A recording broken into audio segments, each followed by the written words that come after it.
Ahkam in brief. Purchase and sale.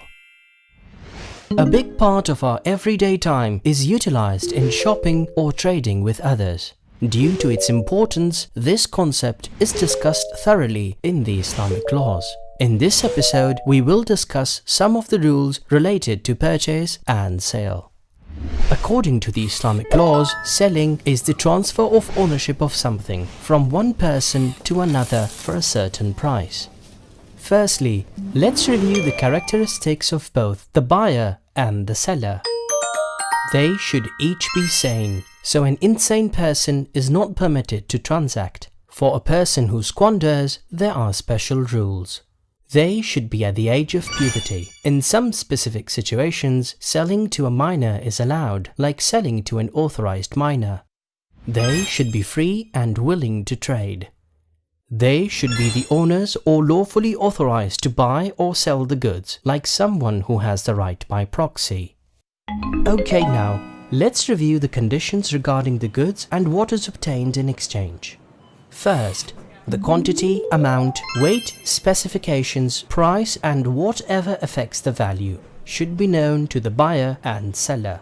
Second, both the goods and what is exchanged should be possessable and something that can be owned. For example, a fish while freely swimming in the ocean cannot be sold or purchased.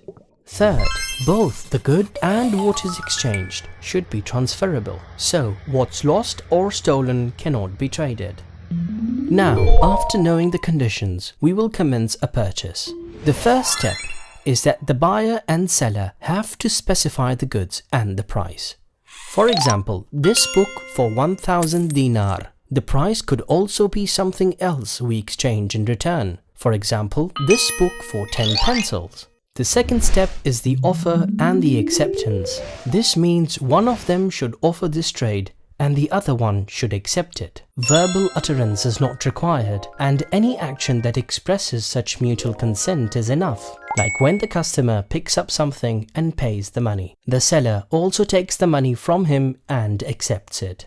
The third step is to exchange the goods and the price immediately after the agreement and on the same spot. If they have both agreed to postpone the exchange, there are different rules to be followed. Depending on the type of the payment, delivery and the type of the goods, there are 4 types of contracts. Cash contract. Cash contract is if both agreed to exchange goods right after the agreement.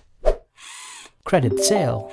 Credit sale is if both agreed to immediately deliver the goods and postpone the payment. The date of payment should be clarified, otherwise the contract will be void. Advanced payment contract. Advance payment contract is the purchase of an item where only the specifications are defined before the sale, but not the exact item, and to be delivered later. Sale of gold and silver against gold and silver. If gold is sold against silver, or silver is sold against gold, the transaction is valid, but they should be exchanged immediately after the agreement, otherwise it will become void. Selling of gold against gold or silver against silver is only allowed if they are equal in the weight or amount. An important note: did you know that there is a type of haram riba in purchase? Riba doesn't only occur in loans and interests. In some cases, the purchase might be considered riba, which is haram. For example, to sell a commodity which is sold by weight or measurement at a higher rate against the same commodity, like selling 3 kilos of wheat for 5 kilos of wheat, even if their quality is different. This is considered riba or usury, and it is haram. For more info, please refer to the Islamic Laws book. Now, a question. Is it possible to cancel a transaction? If yes, then how? If a purchase is done, it cannot be cancelled except by the consent of both sides. In some specific situations, the buyer or the seller can gain the option, or in Arabic, khiyar, of cancellation. Let's briefly review them. Number 1. Option in delay. If one party does not pay or deliver on agreed time, the other party has the right to cancel. Number 2. Option in majlis or session. Both parties have the option to rescind the contract before they leave the contract assembly or session. Number 3. Option in being wronged or defrauded. If someone by mistake sells something for a very cheap price, or the customer buys something for a very high price compared to its common price, or if deception has occurred, then the wronged party has the option to cancel. The wronged party must act as soon as he becomes aware. Number 4. Option in observation. If the quality of goods at the time of delivery does not match what one was informed or saw before, the customer has the right to cancel. Number 5. Option in defectiveness. If the goods supplied or what is paid in exchange is defective, either party has the right to cancel. The defect here should be something considerable, and this option should be exercised as soon as one becomes aware of it. Number 6. Option in stipulated conditions.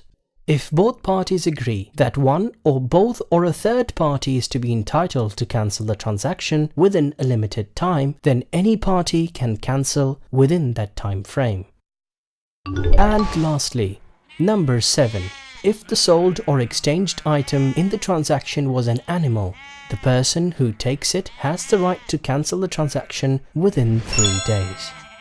Some forbidden and haram sales. It is haram to sell beer, liquors or any intoxicants. Even selling grapefruit to someone who makes wine from it is haram. Selling pigs, non-hunting dogs and dead najis animals is not allowed. Lottery tickets, gambling tools like dice and chess. Sale and purchase of things which are exclusively utilized for haram acts, like haram musical instruments, is not allowed. Even selling raw materials to one who makes them is haram. Any trade with an oppressor, such that it helps him in his oppression, is not allowed. Selling the Quran to a non-believer person who intends to insult it is not allowed. And finally, ihtikar, which is monopolistically storing foods in order to control and raise the market price, is haram.